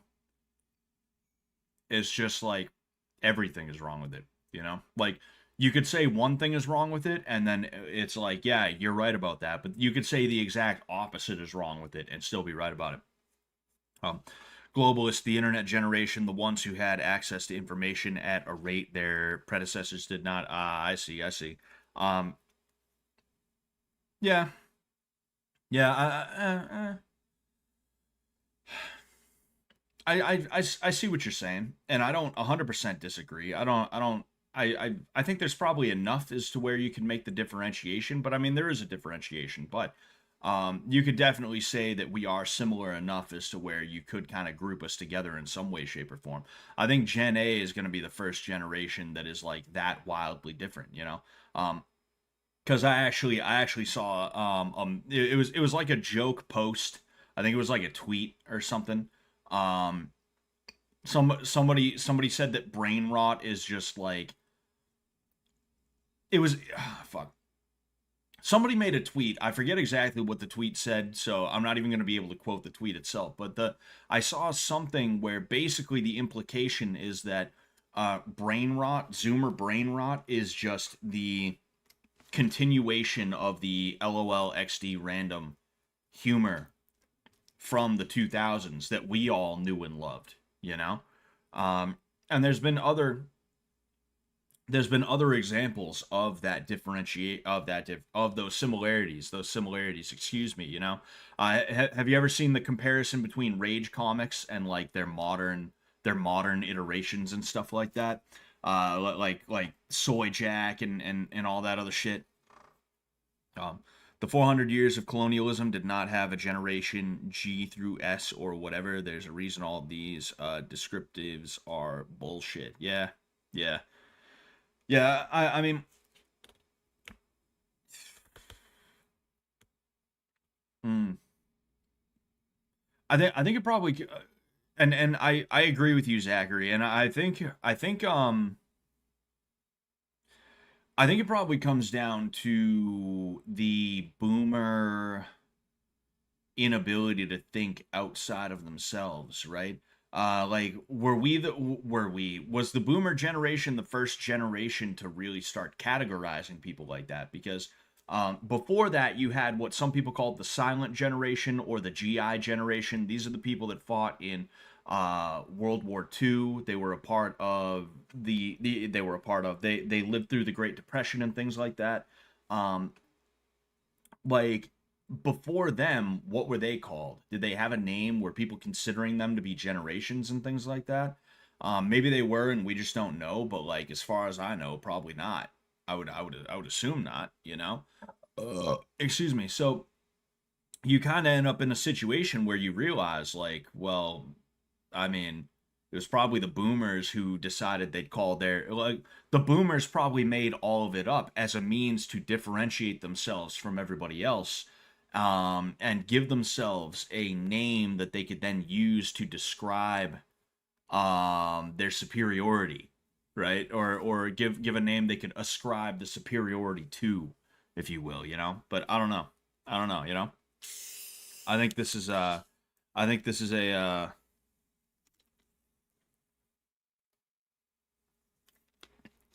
I think this is a topic that's not that complicated, but I haven't ever heard anyone talk about it before. I haven't ever heard anyone consider it before, so I think there's a conversation to be had there. You know, um, could you consider the Renaissance of generation, or Scratch Coast means? Could you consider the Renaissance a generation? Well, the Renaissance wasn't a generation; that was a movement. You know, that's like asking if the alt right was a generation. It's not. You know. Like a certain group of people, they got together, they found themselves to be like-minded, or at the very least they were operating in a way that was somehow driving the culture forward in a certain direction all at the same time. And because of this, we now have what we consider to be the Renaissance, right? Is this yeah. This fucking mayonnaise. Spiced mayonnaise. I'm all set with that. So what happens when you get a chicken parm from a Brazilian place instead of an Italian place. But it's useless unless you can discuss. Oh wait. I see. It's useless unless you can discuss generational theory globally, and you can't because not everybody is studied equally. Only one reason it's useless or unintelligible. Hmm. All right, come on, you pain in the ass.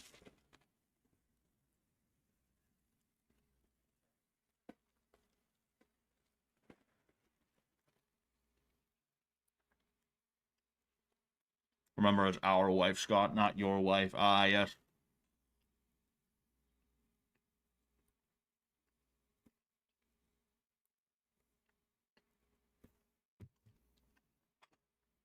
Hmm.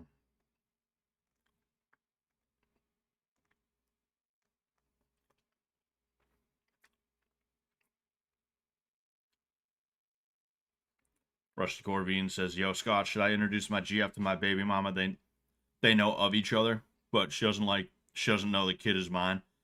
Oh man, that's a crazy one. I mean, she'll probably find out at some point, right? Might as well see if you can get that three-way. A.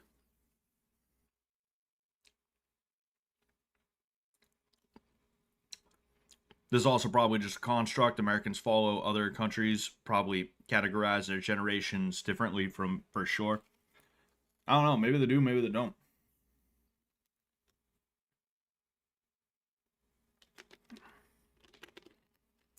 Sorry, I just wanted to take a couple bites of that. I'm gonna put it down, you know. I know that's like annoying.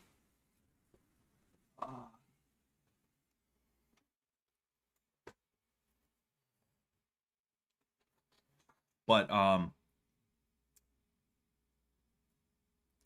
we're all invited to the Sullivan Christmas party, of course.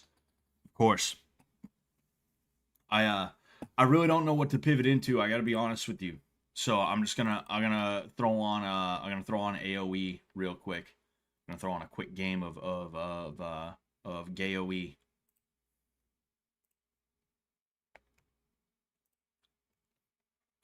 I haven't eaten anything but meat, fish, eggs, and butter for 3 months. How are you looking? Stress test. You doing all right?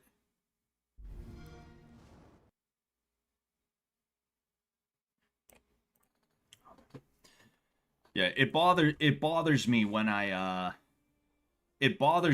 miss my streaming days. You know, like my streaming days are kind of sacred to me, and it's one thing if I have to change it because something that's more sacred, you know, church is on one of those days, but it's really frustrating because like I'm talking to you guys about, dude, I want to put more effort into these again, and I want to try my best to like make it so that more people want to watch. I want to do good stuff, special stuff. I want to have streams where I collab with people and all this other stuff, and I can't even do that because I have a fucking concert that I don't even want to go to. Fucking my wife is like, "Let's go to the concert," and I'm like, "All right, well, I guess we'll go," you know. Um, it's like, fuck, man, you know. Yo, Scott, I'm buying a lake house in New Hampshire. Will you come visit for waterfront Muay Thai lessons? Sure. Uh, I've leaned up a lot, feeling good. Yeah, but the reason I was explaining that is because fucking like I was like, no, I gotta stream, I gotta stream, I gotta stream. No, it's cool, we'll stream today. And then sure enough, fucking like I don't know what to do. I wanted to talk about that situation with the Iryna woman. You know, rest in peace to her, and I talked about it, but I couldn't even do a good job of it because I didn't do a ton of thinking about it before. The more I'm able to plan and prepare, the better I have, or the better I am at getting the thought out, getting the word out, you know? Oh, excuse me. And it's just like, man, I gotta fucking stop this shit, you know? I kicked a dude at an SOAD concert. He was strangling an old guy for a drumstick. Damn, that's insane. Good for you for stepping in on that, bah. Um,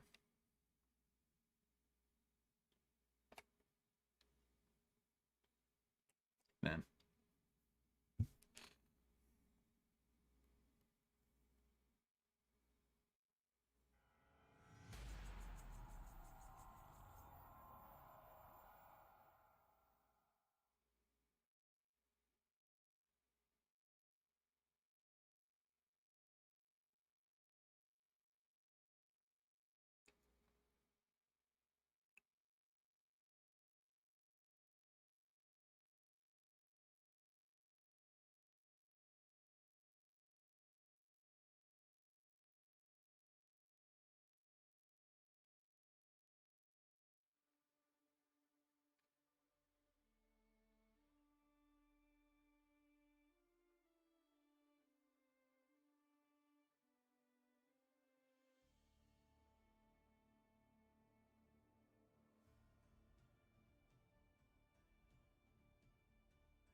All right, here we go.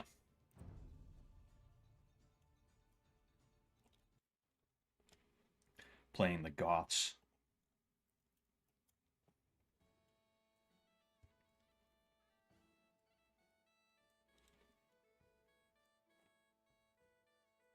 Fucking A. Hate it when this shit happens. Somebody take... Oh, here we go.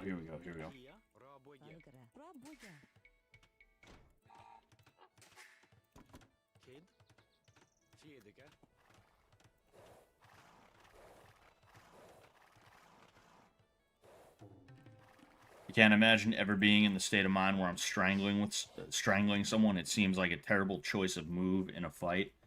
Yeah, well, I mean, most people don't know how to fight, so they're just like, you know, the most direct path that they feel like they can take, they're just gonna take, you know? Scott, you still losing weight, or did you butt your goal? Yeah, I'm still losing weight. Yo, my body's changing, which is good, you know? New Gears of War coming out soon. Hell yeah. I never got into Gears of War. I played it a little bit at a friend's house, and I mean, it wasn't, like, terrible. I didn't hate it, but I also wasn't in love with it. You know, I'll say that. I could go without Gears of War. I kind of like realism in my games a little bit, you know? Even if it's like sci-fi type shit, it's like, well, it's sci-fi, but it's not like I have a gun that's shaped like a fucking, like, paint can or something like that. You know, that's something that I never liked, you know? Like the blasters in Star Wars, right? Versus say like like the blasters in Star Wars versus say like the laser rifle or the laser pistol in the original Fallout. I don't like fuck. I don't like that 1950s laser blaster shit. I like stuff that actually looks gun-like, if you will. It's a remake of the OG. The first three were very good games, worth a campaign playthrough. Yeah, I mean, maybe I could do a campaign playthrough at the very least. What strategy are you using to lose weight? I eat one meal a day. That meal, I will kind of gorge a little bit, not like a disgusting amount, but, you know, like if I decide I want to, I'll do, like, sorry, one sec. There we go. Damn it. Like it's not just gonna be like a sandwich. It's gonna be like a sandwich, fries. You know, I'm gonna get a soup with it. I'm gonna get like a roll or some kind of bread on the side. Like it's gonna be something like that. It's gonna be a very big meal. Something where when I'm done eating it, I'm actually gonna kind of feel like my belly's gonna be like full, almost slightly uncomfortable, you know? But it's not going to be 2,000 calories worth of shit, you know? It's going to be like 15 to 1,800 calories, and then I'm going to work out later in the day, and then I might even work out a second time when I get home, and then maybe I'll have a snack too. Like, I might have a snack later on in the day, but it's not going to be anything like too crazy. I was heavily addicted to Hell Let Loose because of lockdown to the point where I actually removed it from my Steam account, then later gave away my Steam account. Damn, that's crazy. I had to do that for a minute with AoE because I was just playing way too much of it. You know, it was just too much. You know, I was like wasting time on it. Where like with something like Call of Duty, right? The matches used to be 10 minutes. They lowered them to 7 minutes. Matches are 7 minutes, and then there's a good chance, depending on how many kills people are getting in the match, it's gonna end early anyway. It's gonna reach the score limit, you know? There we go. Oh man. Anyway, excuse me.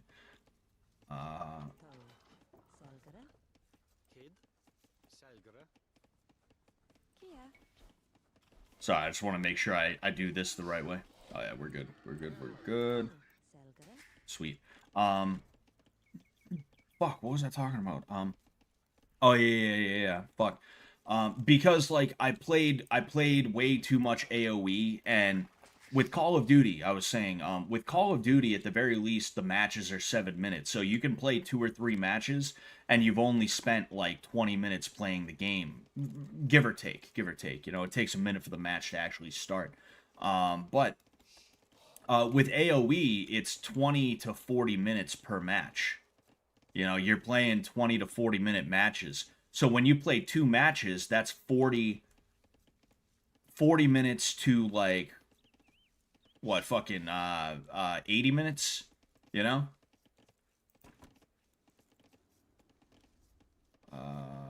Oh wait, no, fuck.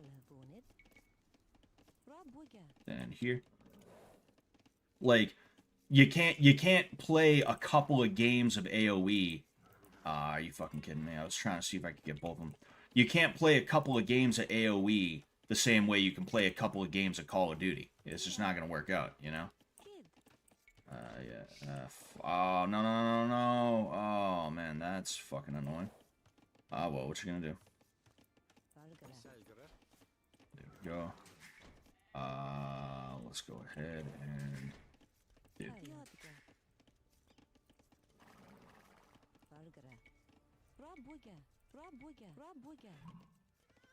Fuck. He got there pretty quick. I'm not even like don't get me wrong, I'm not exactly locked in, but I'm not even fucking around right now. I'm actually like not getting the worst start. I didn't get the worst start that I could have gotten. You know, all things considered. Oh fuck, what am I doing? You gotta go over there. Thoughts on Shale as a voice in MMA? Is he annoying or a genius? I think he's playing a character in the way that he did his entire career. I think he is purposefully trying to be a devil's advocate, and I don't think that's a bad thing. You know, I think it makes things a little interesting. All right, there we go. I think it makes things interesting. I think it's fun to see him fuck with people, and you know, it's nice. It's nice, you know.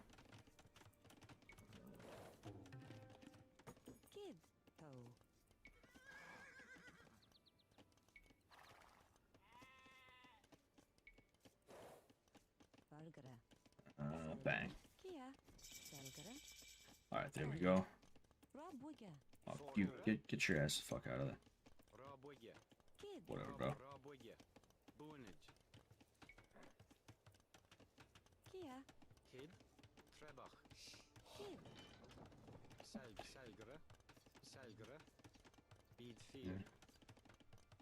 Alright, I ain't doing too bad. How long have you been playing AoE for? About a year and a half at this point, maybe 2. I started playing again because I played when I was younger. I borrowed it from my cousin. And I played it. You know, of course, I was like trash back then. Not that I'm amazing now, but you know, when I got on PKA after season 2 of Fish Tank, Taylor mentioned that he's a big AoE guy, and I was like, oh shit, I remember AoE. Why don't I start playing that again? You know, and one thing led to another, and here I am now. You know, here I am now. I played with Taylor. I'm actually gonna be playing with him after this. Fucking, it's been a minute since we played, but you know.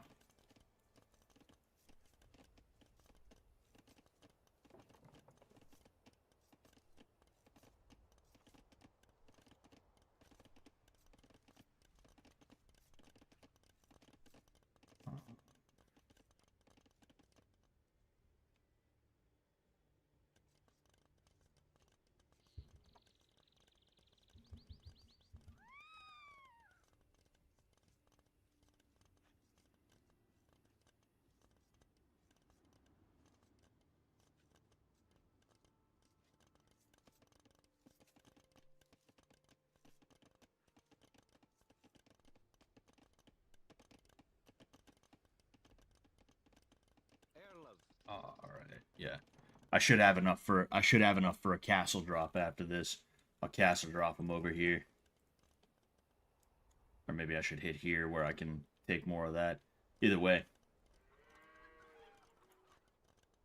Right on, I haven't played in ages. I might try to get back into it. Hell yeah.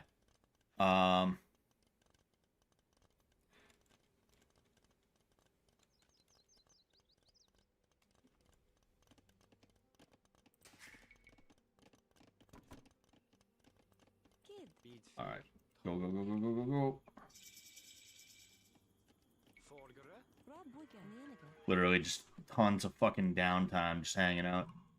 Ah, son of a bitch. So you know what, in that case, I'm gonna park this here. And then this will go here. And that will go there.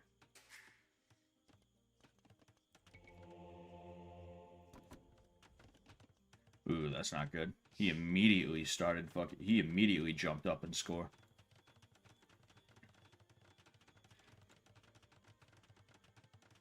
I still have no idea what PKA is or means. It's painkiller already, Zach.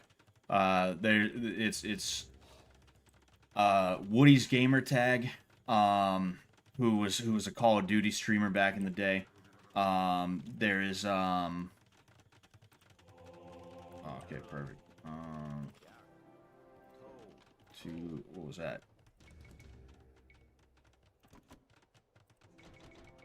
Yeah, Woody's gamer tag, FPS Russia, you know, Kyle is his real name.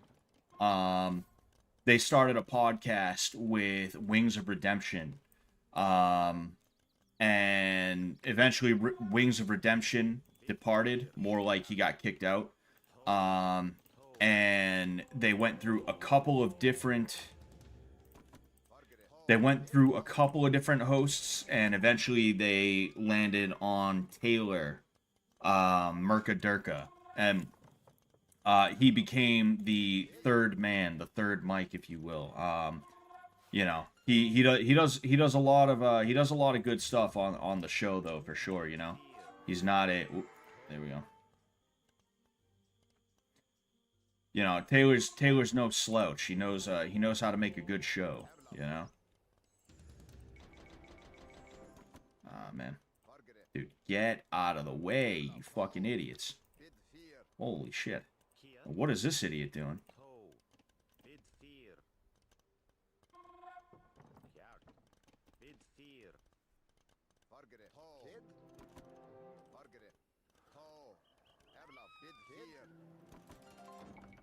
Alright, I'm gonna do one more, and then I'm gonna see if I can't. Remember when Kyle got scarily shredded out of nowhere? No, I don't actually. Alright, well, let's see if I can't.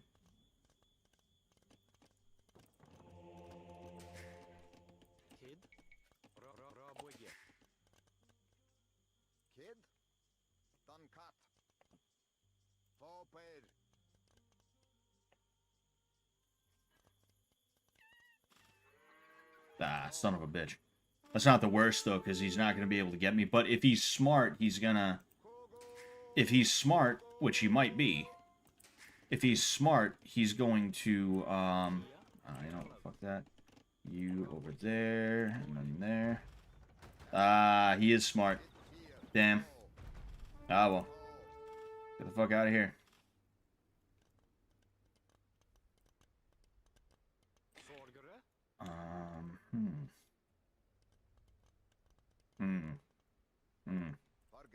Yeah. We're in it for the long haul now. I gotta get more, I was hoping I could pull a hit and run on this guy, but you know.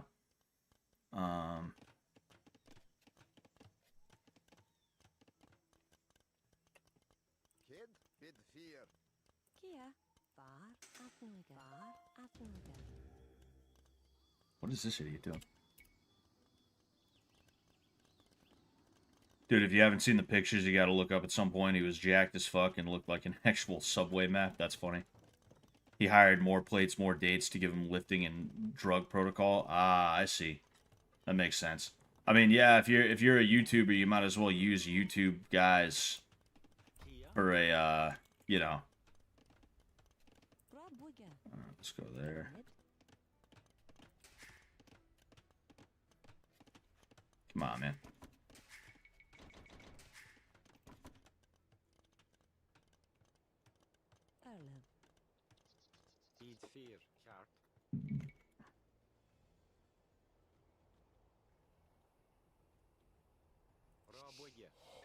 See, what I want to do is use these to give myself cover when I move, you know? And then in addition to that, I want to try and soak up all of the resources that I can, you know.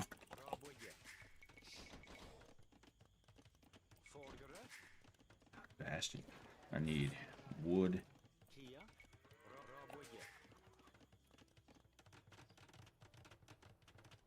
What's going on, Matua?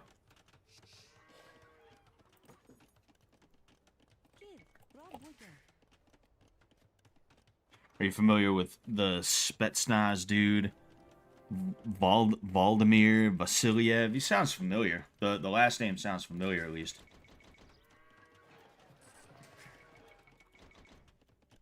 Man, it takes two of these guys for fucking ever.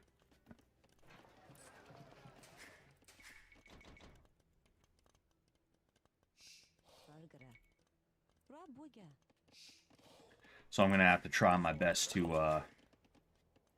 know, I might see if I can harass him a little bit too.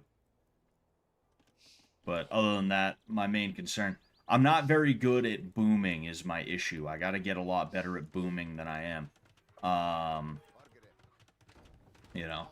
Ah, son of a bitch. Damn. Alright.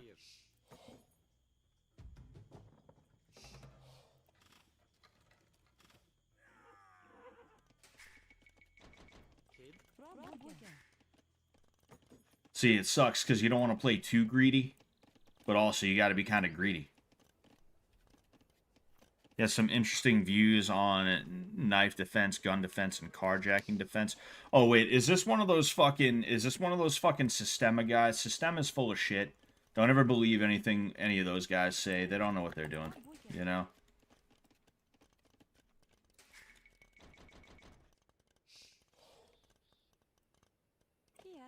So at the very least, he can't access those. Yeah, well, I mean, hey, do whatever you want, man.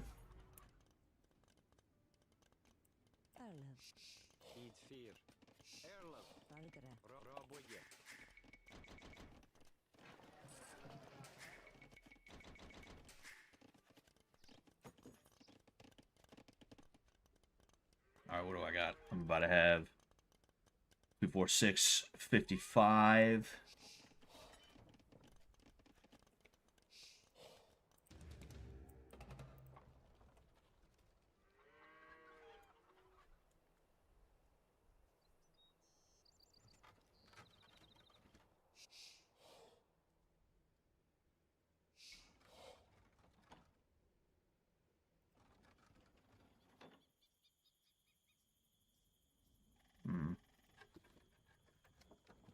Nah, you know what I should do?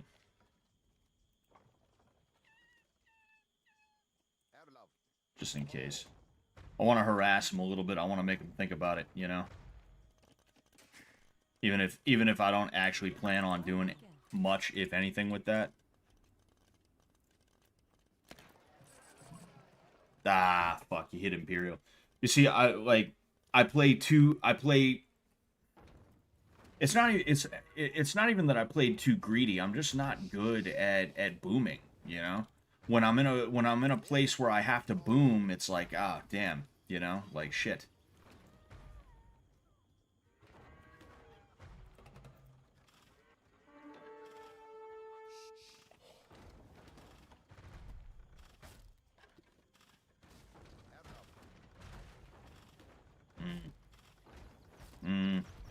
No bueno. Ah, man. That sucks. Oh. Well, I suppose we got one now.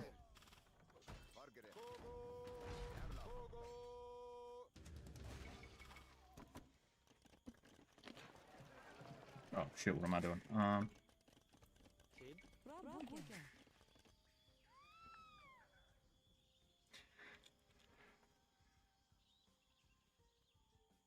Oh, man. You know what?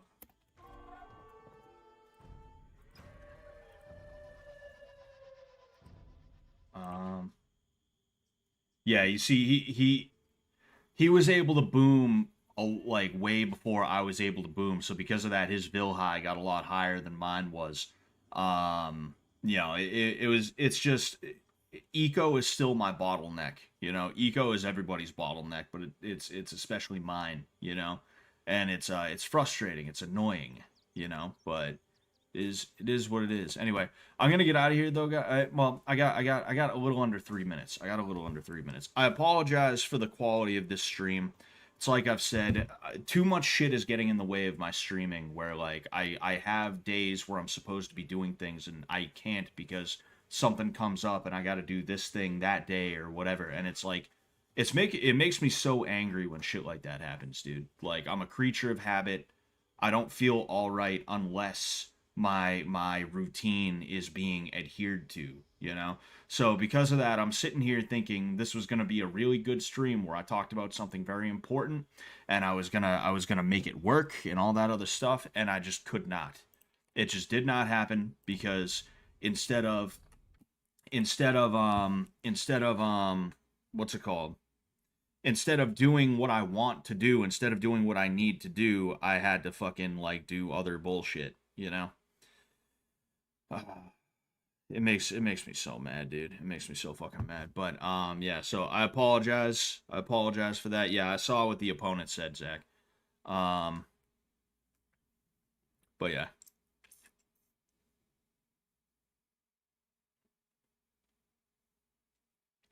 Krav Maga doesn't exist as a smart moron. Krav Maga isn't a real thing. Krav Maga is a 2-week course by the Israeli military that teaches you to just run into a wall until you break through it. That's literally it, you know? It teaches you to be aggressive, and that's it. It can be very useful. Like, we have an issue with aggression in this country where I'll get kids who you try to teach them to throw a punch, and even adults. There's a lot of adults like that. You try and teach them to throw a punch, and they're like, yeah. Like that's how fast and how hard they can throw a punch. They can't like turn into it and really like throw their weight into it or anything like that. And it's because we have been taught that any and all forms of physical aggression are wrong. Even so far as sports go, like soccer is a very non-aggressive sport. And we have a lot of kids who like they start off in soccer and they just like internalize that where it's like, oh no, I better not bump into anybody. I'm gonna kick the ball, I'm not gonna touch the other person, you know. And it's like Krav Maga is useful for something like that, but only the kind of shit that they teach the Israeli military, where it's like, oh, you have to get through this building as quick as you can, don't fucking stop running, bash into anybody who's in your way, fucking nail them, kick them in the nuts, butt them with your rifle, lower a shoulder and run into them. Do whatever you have to, but like fucking just run. Just don't let them stay upright. Put them in a prone position as quick as you can. Like that is something that is necessary, and that's something we don't teach young boys or anything like that. We teach them the opposite of that. So like as far as aggression as a skill goes, yeah, Krav Maga, as taught by the Israeli military, can actually be a really good thing. But like when you go to a place that is a branded Krav Maga place, it's like, nah, you're gonna learn some fucking stupid shit. Unless it's like what Stress Test said about it depends on who's teaching it. At best, it's just MMA with an emphasis on techniques that are illegal in sport fighting. Yeah, you know. But yeah, it's ridiculous, you know. But yeah, I'm gonna head out, guys. All right. Again, I apologize for the quality of this stream. I hate when I feel like I did a bad job. Nobody likes feeling like they did a bad job, but I especially cannot stand it when I feel like I've done a bad job. And I feel like this is one of those streams. It's not the worst stream I've ever had, but it's definitely not what I wanted this stream to be. And I feel that the topic of what happened with the Ukrainian woman on the subway in Charlotte, I believe that deserved a much better stream because that's such an important topic to discuss, both the topic itself as well as like the concept of, hey, we're living in an unsafe world here, you got to learn how to protect yourself, you know. Those are so important. They are such important things that I wanted to make sure it was going to be a good one. But I mean, hey, it is what it is. I apologize for that. All right. I am going to head on out. I'm going to hit that dusty trail. I will be streaming on Wednesday next. All right. And yeah. I will talk to you guys later. Talk to you guys later, all right? Peace out.